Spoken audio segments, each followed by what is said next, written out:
খেলতে গিয়ে নিখোঁজ, একদিন পর বাড়ির পাশের মসজিদের দোতলায় মিলল শিশুর রক্তাক্ত লাশ।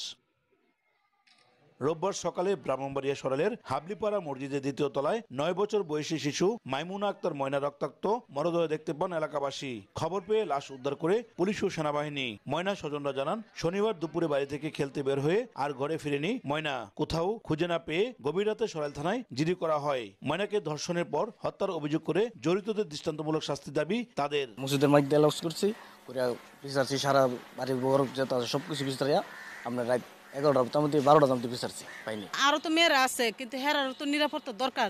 এই মেয়ের দিকে মেয়েরা এখন ভয়ঙ্কর মতন আতঙ্ক হয়ে গেছে। আমার চোখের সামনে যেন এই বিচারটা আমি পাই, এটা আমার হারার কাছে আবদার। জিজ্ঞাসাবাদের জন্য ওই মসজিদের ইমাম ও মুয়াজ্জিনকে হেফাজতে নিয়েছে পুলিশ। ঘটনাটি পরিকল্পিত হত্যাকাণ্ড বলে প্রাথমিকভাবে ধারণা করছে পুলিশ। ময়না তদন্তের পর মৃত্যুর কারণ জানা যাবে বলে জানান সংশ্লিষ্ট কর্মকর্তা। আলামত আমরা যেটুকু পর্যন্ত পেয়েছি তা পুরোপুরিভাবে সাপোর্ট করে না যে এটা র্যাপ, তবে হতে পারে।